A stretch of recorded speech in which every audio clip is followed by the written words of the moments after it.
Olá, amigos, amigas! Vamos falar mais um pouquinho de contos de fadas.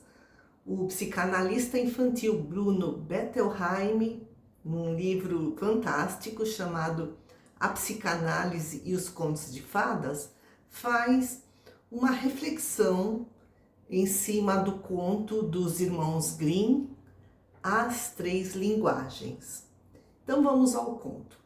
Na Suíça vivia um velho conde que tinha um filho só. Um filho tolo que não aprendia nada. Então o conde, o pai, o mandou para um professor famoso. E lá ele ficou um ano, mas só aprendeu que os cães latem. Voltou para casa, o pai o mandou para um segundo professor e lá ele ficou mais um ano. Lá ele aprendeu que os pássaros falam. E no ano seguinte ele foi enviado a um terceiro professor. E quando voltou ele tinha aprendido que as rãs coacham. Aí o pai ficou com muita raiva, né? Puxa, como é que ele só aprendeu isso? Aí o pai pediu para um criado levar o seu filho para a floresta e matá-lo. Mas o criado ficou com pena do filho do conde e simplesmente o deixou na floresta.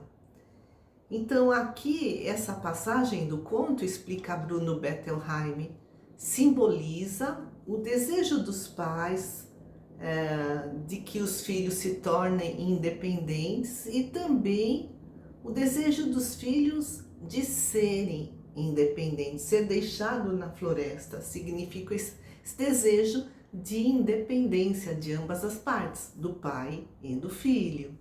Existe, inclusive, na pré-puberdade, o surgimento de uma ansiedade, né, em que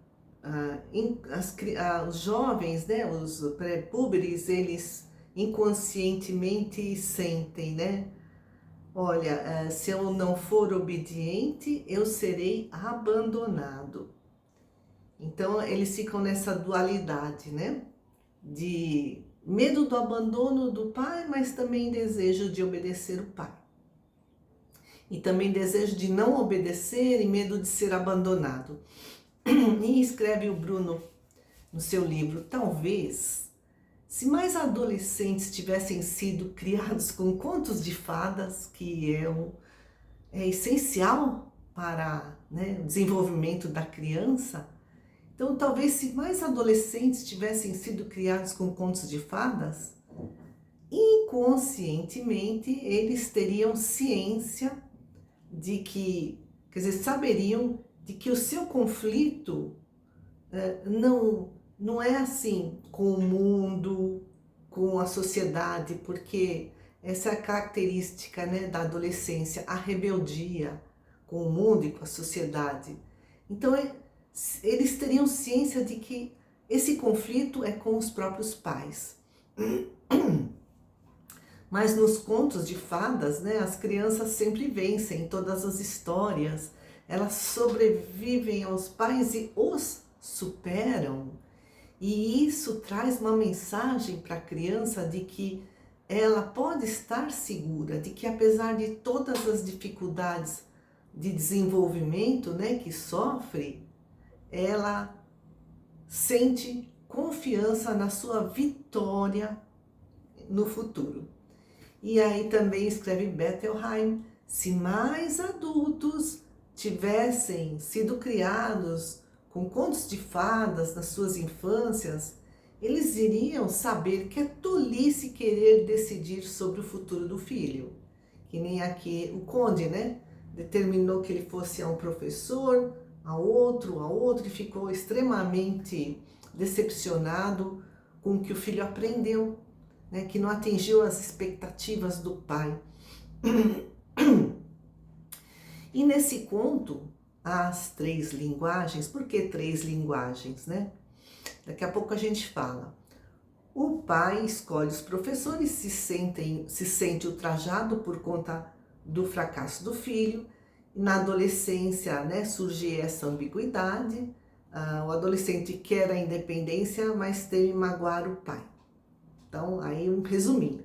Então, voltando. No conto, As Três Linguagens, o filho vai contra o pai. E no fim da história, a gente percebe o porquê. O filho derrota os poderes paternos e aí teme que o pai o destrua. Bom, então ele, né, foi abandonado na floresta, saiu pelo mundo e aí ele chega num local onde tem muitos cães selvagens, furiosos, que não param de latir, incomodam a população, às vezes até devoram uma pessoa ou outra. Mas o nosso herói aqui, né, esse filho do conde, ele entende a linguagem dos cães, conversa com eles e os acalma. E lá ele ficou a vida, né, uma grande parte da sua vida, chegou à velhice. Aí ele resolveu ir para Roma. No caminho, ele viu rãs que coachavam e elas lhe revelaram o seu futuro. Quando ele chega em Roma, o Papa tinha acabado de morrer e os cardeais não conseguiam escolher um novo Papa. Nesse momento, duas pombas brancas pousam no ombro do nosso herói aqui, né? E os cardeais entendem que essa é uma mensagem do alto, de que ele deveria ser o novo Papa. E ele, então, é nomeado o Papa, o novo Papa. E foi isso que as rãs haviam lhe profetizado no caminho. E por que três animais, né? Nessa história tem cães, pássaros e rãs. E ao longo, né, da sua adolescência, ele aprendeu a conversarem, a entender os cães, os pássaros, as rãs. Então, o que significa? O que simboliza? Que simbolizam esses três animais? Cães simboliza a terra, pássaros, o ar e rãs, a água, porque a rã é anfíbio, né? Ela começa como girino na água e depois é que vai viver em terra firme. Então, os cães, né, representam a terra, também representam a liberdade de instintos, os instintos mais selvagens, né? O desejo de morder, de atacar, mas ao mesmo tempo representa a lealdade e a amizade, porque, né, os cães são muito leais aos seus tutores, são amigos, né, dos seus tutores. Então, os cães representam o ego, um aspecto da personalidade que fica mais próxima à superfície da mente, e é o ego que regula as nossas relações com os nossos semelhantes e com o mundo ao nosso redor. E os pássaros, representando o ar, representam também uma liberdade, mas uma liberdade diferente, não deixar os instintos aflorarem. Mas é a alma, né, a liberdade da alma voar alto. E essa é a representação do superego. É uma parte da nossa psique onde estão as nossas metas e os nossos ideais elevados. E as rãs representam a água, né?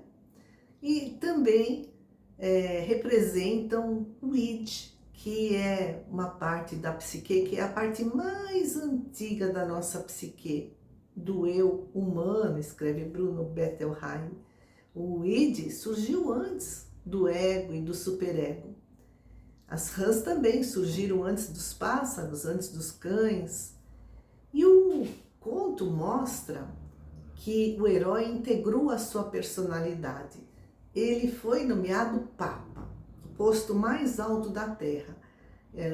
Estar Papa significa que ele integrou as três instâncias da sua personalidade, o id, o ego e o superego, representados pelo cão, né, pelas rãs, pelos pássaros, né? Na sua trajetória até chegar a Roma, né? No seu amadurecimento.